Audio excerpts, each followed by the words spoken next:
Now we have come to the last lecture, that is the last chapter of the book Back to Reality, a revision of the scientific worldview. This lecture addresses the paradigm shift that I anticipate to follow from considering that everything comprises quanta of light.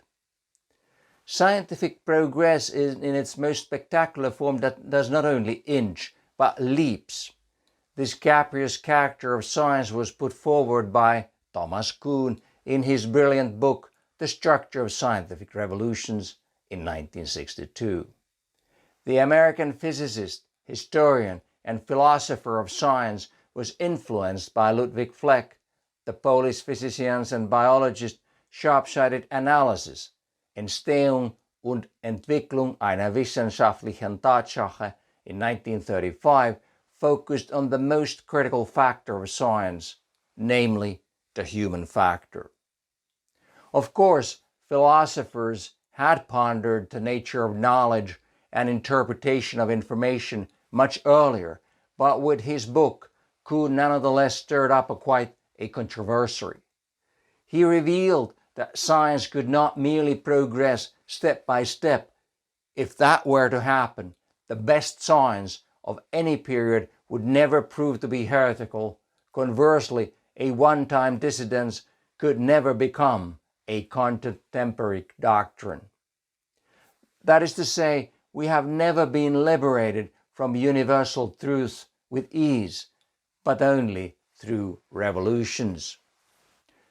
Kuhn compared scientific progress to biological evolution in the same way as Stephen Jay Gould and Niles Eldredge pointed out that biological evolution, rather than progressing gradually, punctuates from one equilibrium to the next. The conceptions remain quite stable throughout the eras that precede and succeed the burst of progress. The specialization of science into subjects is in principle similar to differentiation of a root form into species, which usually proceeds from omnipotent base forms to ever finer specialties. But sometimes the stem sprouts again powerful general principles when disciplined specific means cannot explain observations. The revised perception in turn changes what can be seen. The fundamental open questions signify the forces of change and possibly projecting even a revolution. Scientific progress is by nature as unpredictable as other courses of events. Kuhn was not only celebrated but also criticized. The impression that a new view would be incommensurable with a standard doctrine was met with disapproval, although Fleck had already likewise noted that the scientific community expresses its truth embedded in the very concepts it deploys. One school of thought cannot understand another to the extent that it lacks the concepts of the other stance. Along those lines, a contemporary physicist may find the key concept of causality, the quantum of light, as a carrier of time, all incomprehensible. There is neither room nor need for a notion of time in a discipline that is bogged down with calculating only equilibrium properties, but blind to the obvious observation that all processes will in time terminate at balance. Just like an orthodox physicist, a mainstream biologist who has adopted the modern evolutionary theories may find it impossible to conceive that evolution is just a sequence of events. For them, the ubiquitous patterns of nature, coined as the grand regularity, does not signify anything, let alone would they consider it as a sign of a universal law of nature. The difference between conventional and the controversial is relative, nonetheless significant. The more closed and specialized the discipline, the smaller a deviation from the doctrine is likely to be deemed subversive, even condemned as heresy. A revision is not possible because a theory would thereby abandon its axiom and disrate to a malleable model of the data. A new way of thinking, to be genuinely new, must thus deviate from the prevailing viewpoint in its underpinnings.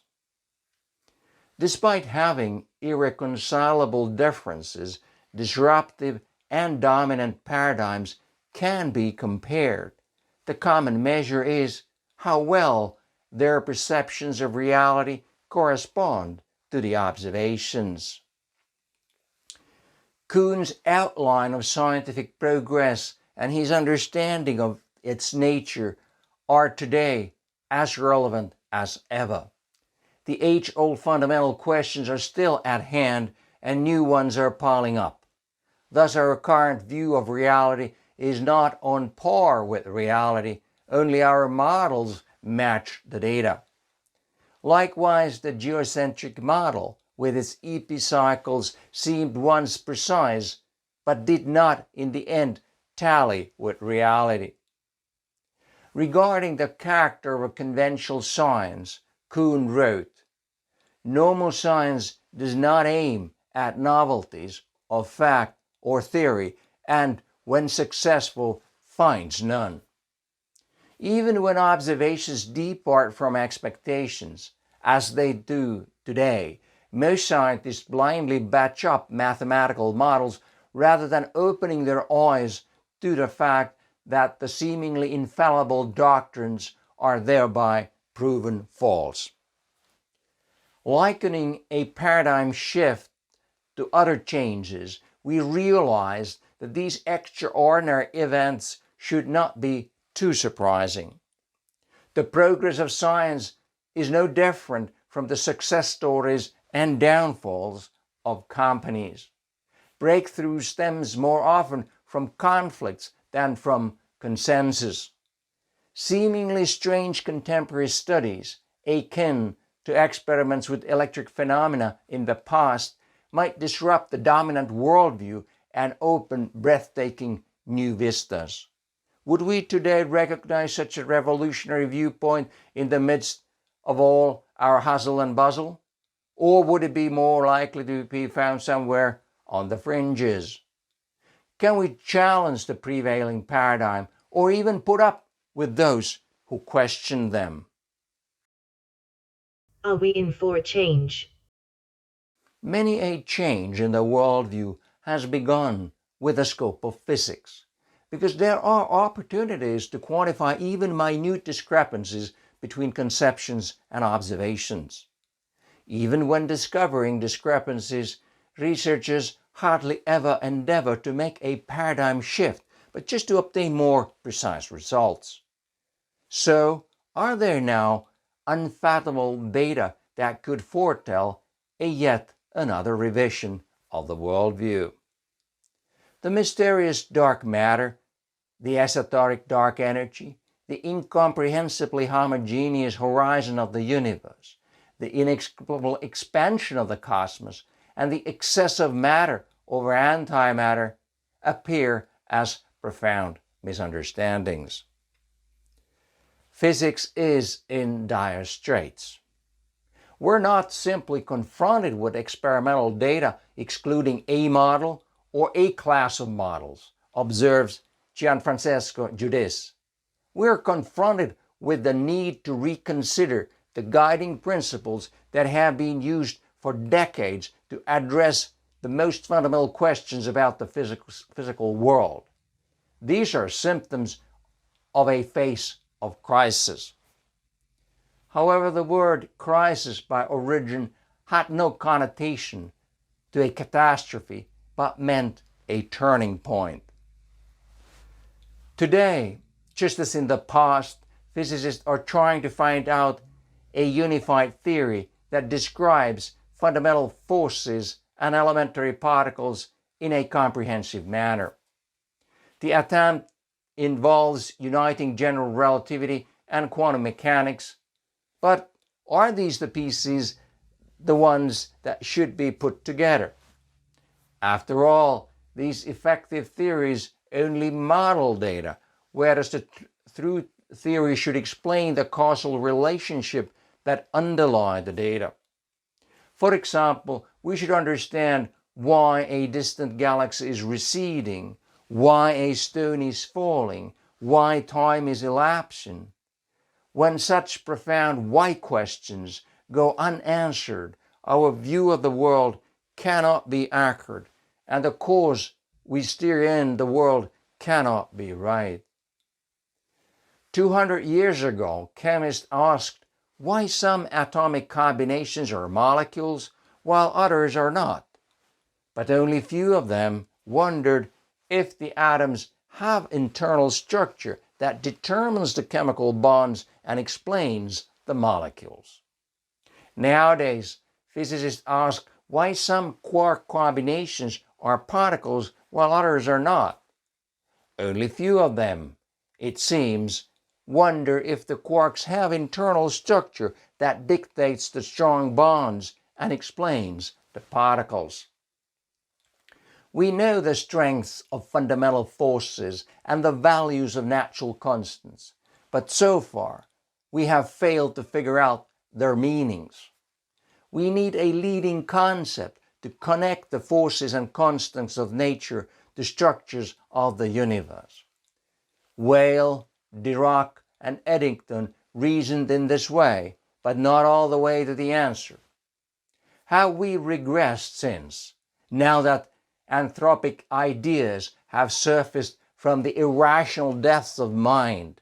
Such thoughts do not just elevate humankind to the pinnacle of creation, but all the way up to being the purpose of the whole universe. Darwin's theory, at the time of its introduction, distinguished itself from counterparts by claiming that evolution has no purpose. But even today, this thesis has not been conceded without reservations.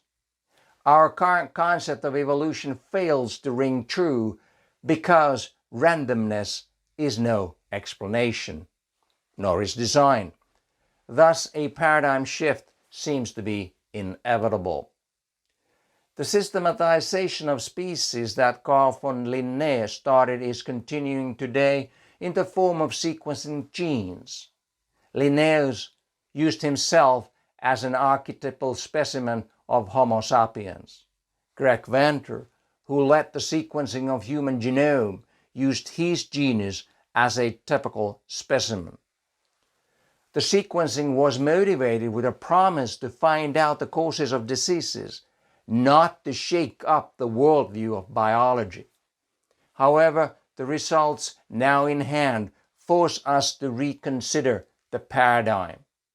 Modern evolutionary theory does not explain why our chromosomes house a whole heap of more matter than mere genes, and why genes alone do not dictate the phenotype.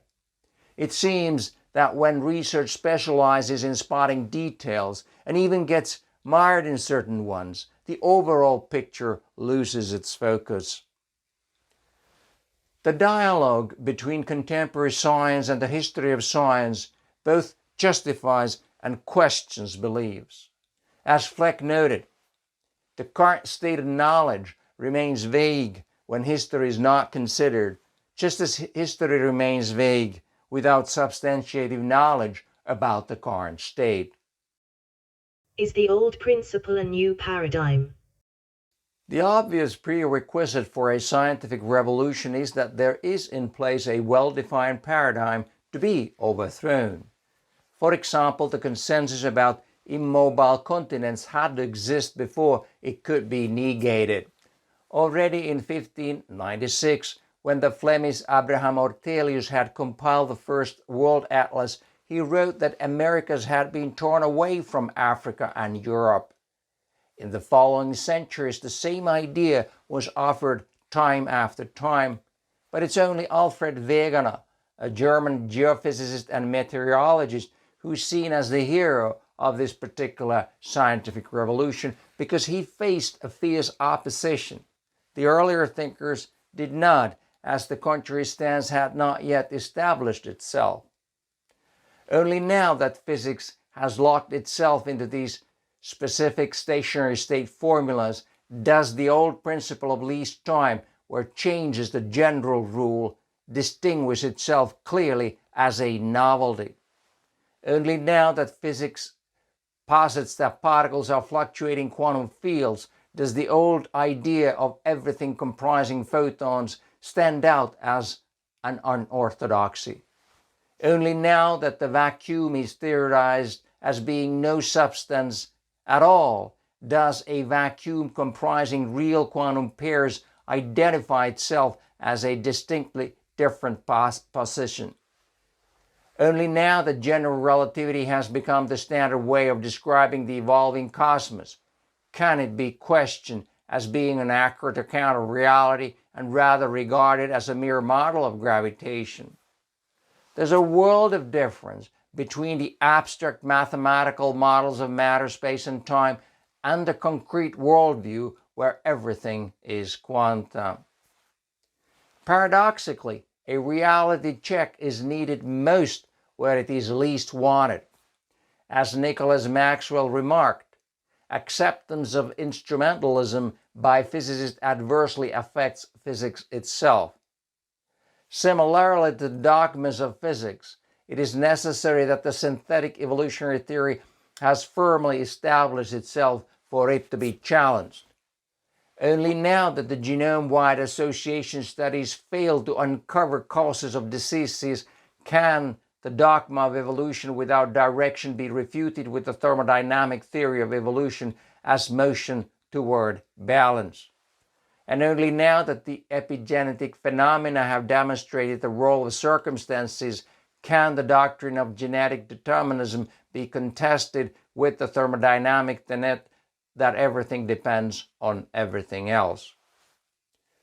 Modern physics has abandoned the ideals of modern science, as Paolo Rossi, an emeritus professor of the University of Florence, defined them in his book, The Birth of Modern Science, 2001. The concepts of quantum mechanics are interpreted in a variety of ways, for the multifaceted language of magic portrays objects beyond substance and existence. There is no point in interpreting mathematical models for something real because modern physics was never meant to be taken as anything real. Its only object was to deliver numbers that agree with the data. There is nothing to be interpreted in the true theory either because its founding axiom alone fixes the view of reality, that is, the interpretation of observations. According to Kuhn, for a theory to be subversive, it must contest the established stance by presenting a solution to at least one central problem. The thermodynamic theory contrasts the conventional stance by providing solutions to several problems. Most notably, there is no dark matter. Instead, galaxies move and spin in the gravity of the expanding universe. There is no dark energy.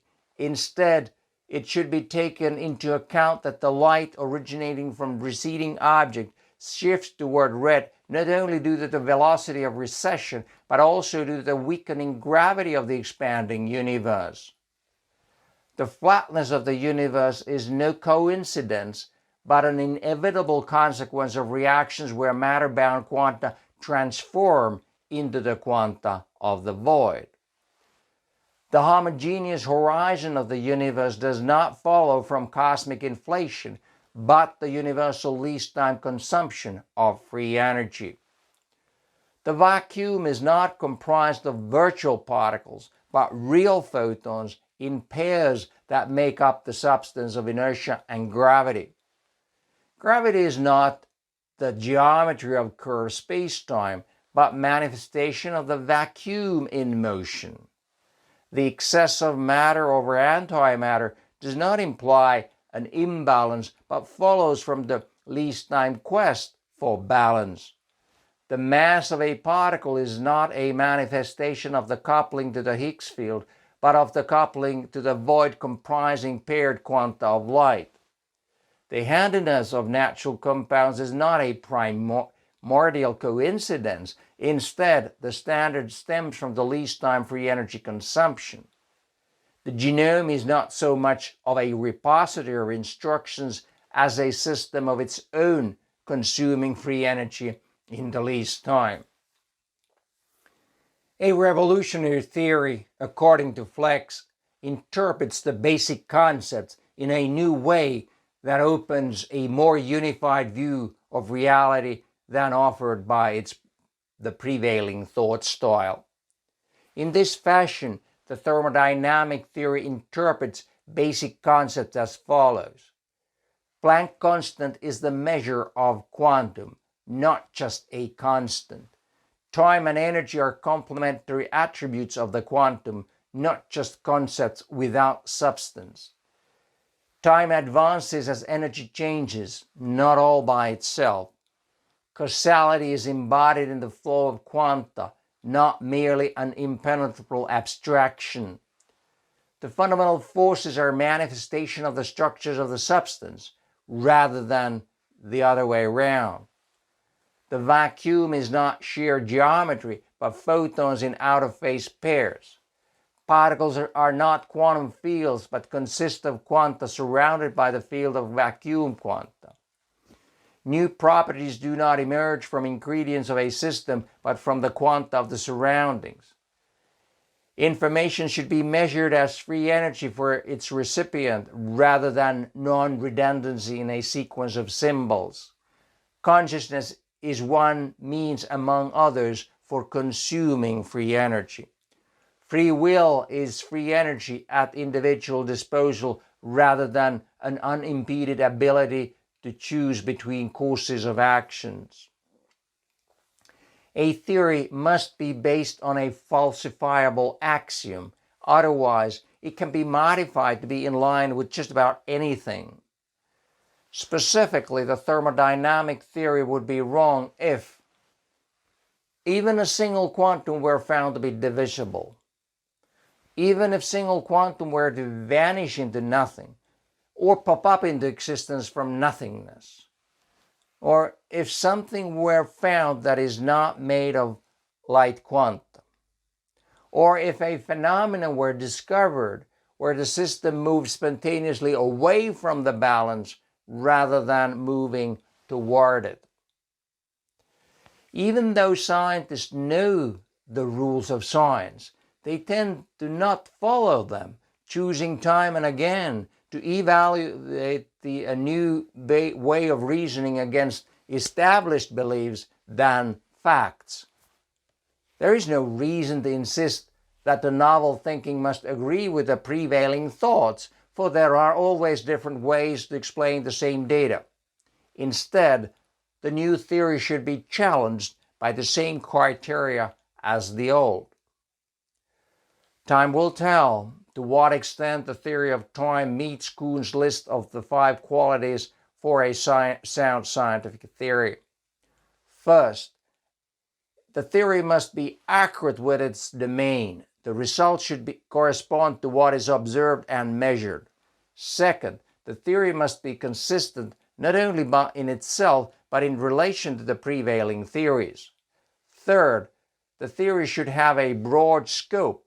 It should explain much more than its first objective.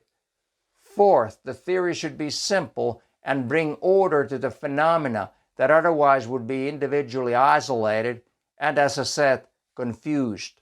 Fifth, the theory must be fruitful in revealing new phenomena and unknown connections among those already known.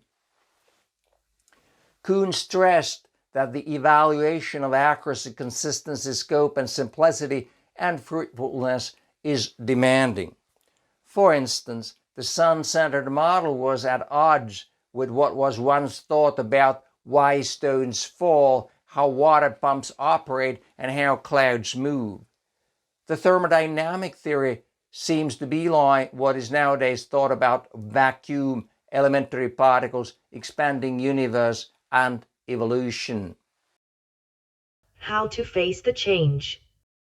As the changes in the worldview are gems of science, it's good to know how people in the past have reacted to the mind-boggling insights to understand how we should meet the future revisions of the worldview.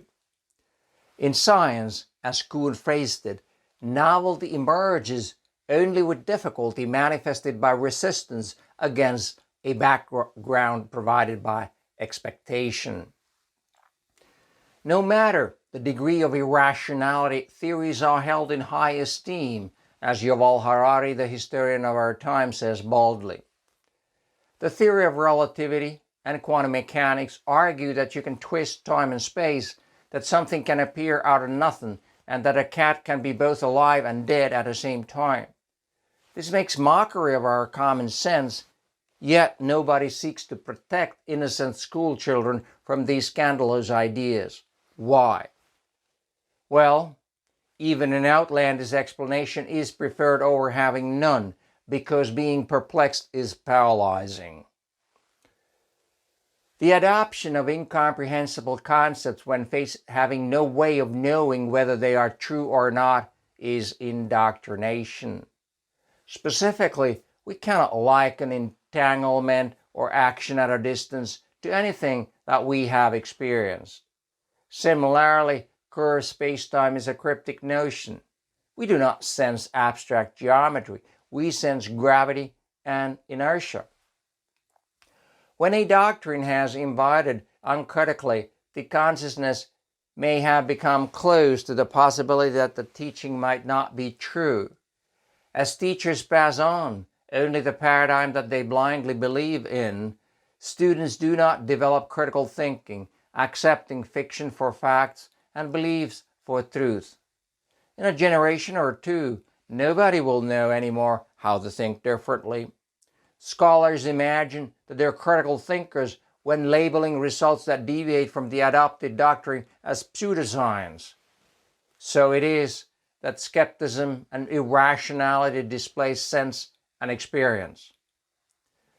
As much as we cannot relate modern physics to our own experience, its weight is entirely a matter of believing in scientific authority.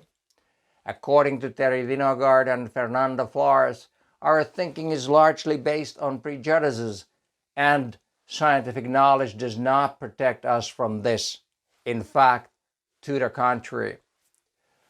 On the brink of a scientific revolution, accepted theories do not work, but working theories are not readily accepted. 100 years ago, the sense of the vacuum, the ether, free space was as vague as a substance as it had been since antiquity. Newton did not solve this problem, but instead found the law of gravity.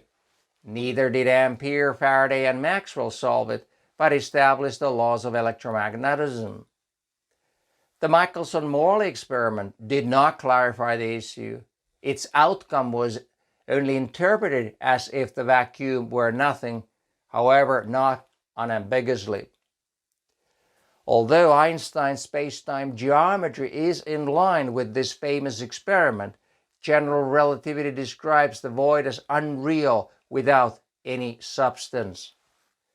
The vacuum lacks essence in quantum mechanics too, where it is modeled as virtual, random, and ephemeral.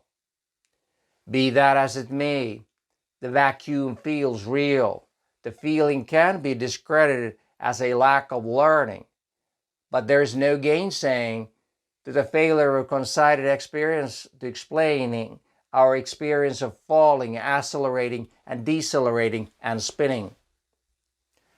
In the early 20th centuries, physics got no grip of the vacuum and began to wander off from the concrete to the abstract. Steven Weinberg confesses that this instrumentalism does not feel good by saying, "I admit to some discomfort in working my whole life in the theoretical framework that no one fully understands." It is alarming that many professionals think that the task of physics is not to explain phenomena, but to model data. Analysis, derivations, and simulations lead to no new insights. The mathematical notation expressly keeps the reasoning within the fixed mindset, whereas a new view calls for reinterpretation of the basic concepts. We fancy scholarly sophistication, but we need a philosophy the way Wittgenstein defined it. Philosophy is a battle against the bewitchment of our intelligence by means of our language. For over 100 years, we have been entranced by concept of wave-particle dualism, entanglement, action at a distance, space-time. Breaking free from the conceptual straitjacket of modern physics is indeed hard for those who do not even realize that they are prisoners. The reassessment of the core concept is painstakingly precisely because they are central. At one time, Lord Kelvin, a big name in science in the late 1800s, apparently suspected that X-rays were just a sham.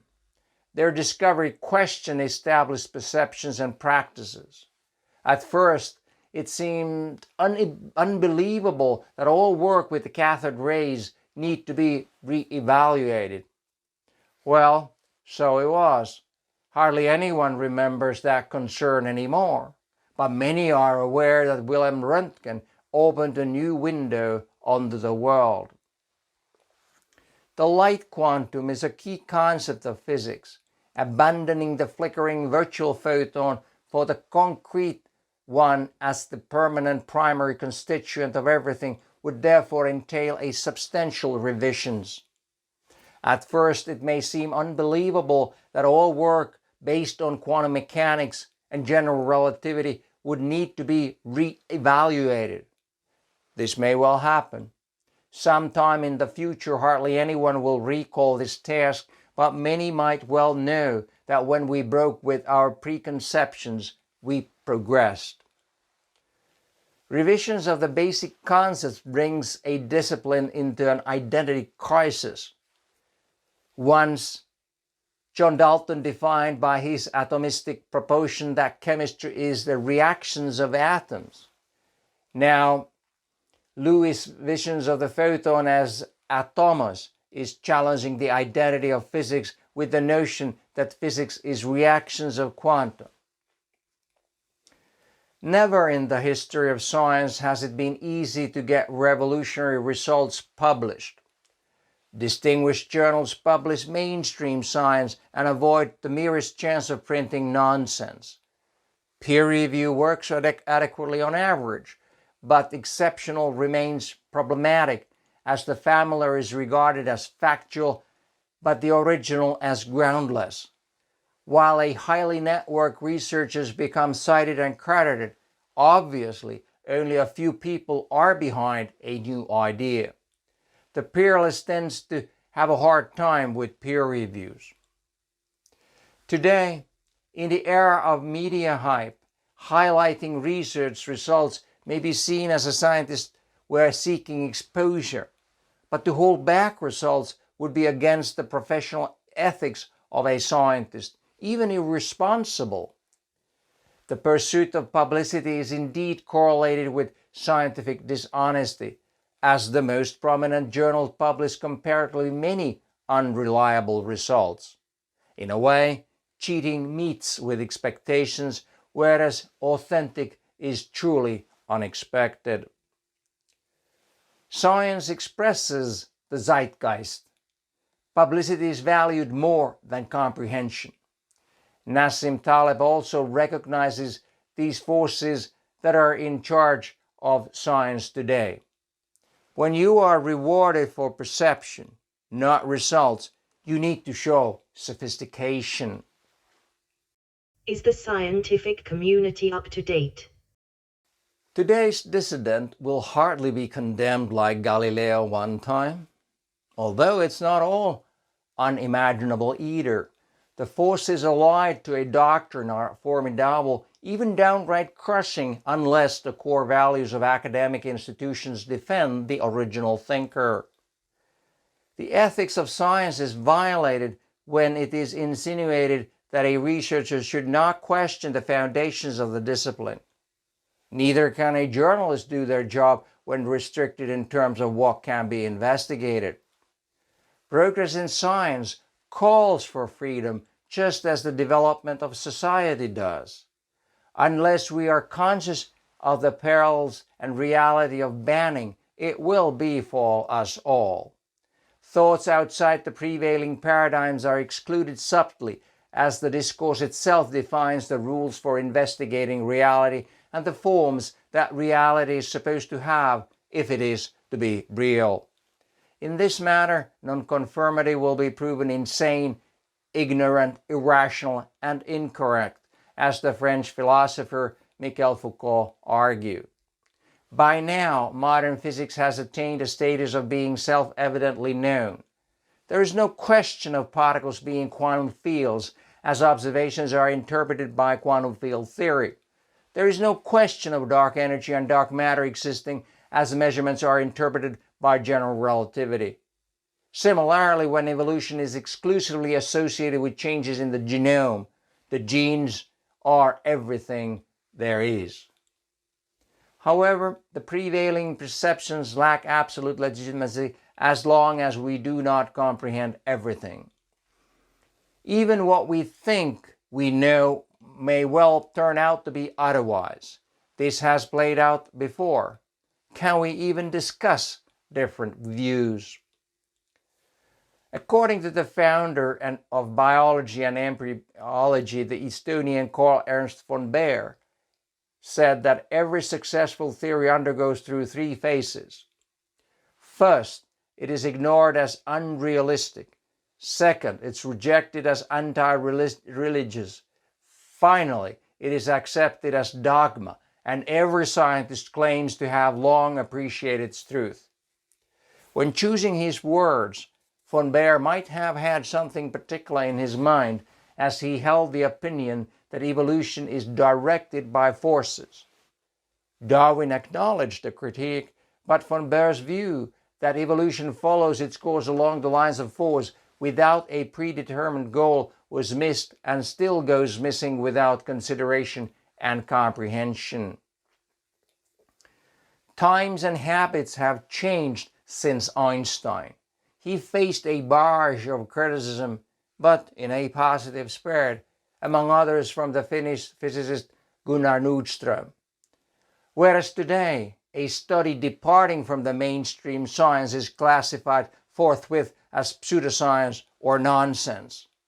The culture of science has become a closed professional activity despite unanswered questions, or perhaps just because of them, argues David Bell. John Horgan, in turn, a science journalist best known for his book The End of Science, puts a finger on this issue.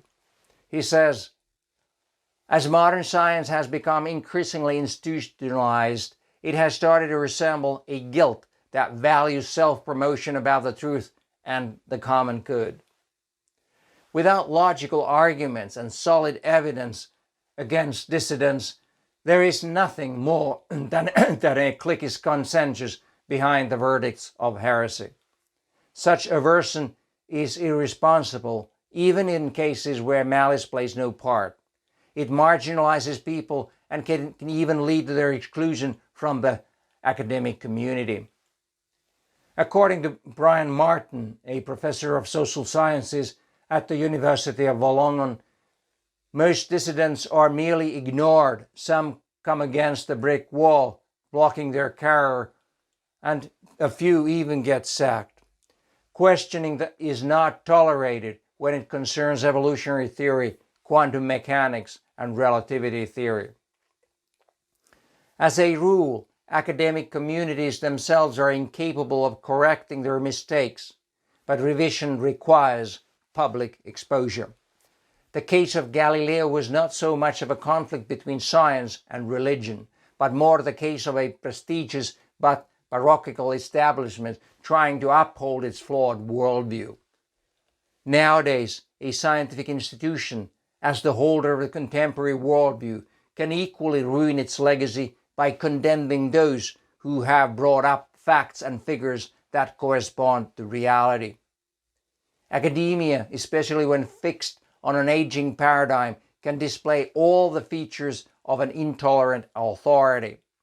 It neither promotes nor tolerates the new and may silence dissidents. Rather than tackling criticisms with facts, the intelligentsia evades polemics by claiming that the critic is not an expert, so he can't be right. This arrogant argument only reads that the visionary does not accept the dogma, as it is the very issue under reconsideration. Often science is presented as a straightforward progress, even though its true course is full of twists and turns. When we do not recall these wretched odysseys, we do not even think of the possibility that we would have gone astray once again. Jean-Francois Lyotard declared that the knowledge is no longer related to wisdom or education, but valued on the market as a product. The French philosophers saw that knowledge is losing its social and cultural ties and the ability to produce a grand narratives for humanity about its meaning, life, and future. Utilitarianism threatens the ignorant, traditional, tangible thinking as old-fashioned. Since instrumentalism is expressly not realism, it's only ridiculous and detrimental to defend modern physics as rational outlook of reality.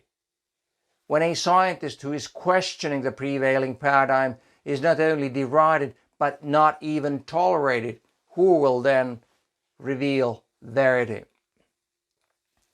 Kuhn concluded that scientific communities, despite their distinctive features, are like other communities and called for answers for these questions. What does the group collectively see as its goal? What deviations, individual or collective, will it tolerate? How does it control the impermissible aberration? The answers, even when tacit, reveal values and morals. Unless the values are held in common, there is no community and no morality. The epithet Universitas Magistorum et Scholarium shortened with time to its most valuable character, Universitas, the community. Does it exist anymore? What is the meaning of the revision? Our gaze into the future is reflected incoherently from flickering ripples on the surface flow of time, reaching not the deep dynamics. Yet in the light of time we can see that the science has leaped forward by drawing on history. Everyone remembers Newton. Newton understood the importance of remembering. If I've seen further, it's only by standing on the shoulders of giants. Darwin's theory of evolution changed the way we see ourselves. We're not special, just one among other species. And hence the studies of all living beings have revealed to us a whole lot about ourselves too.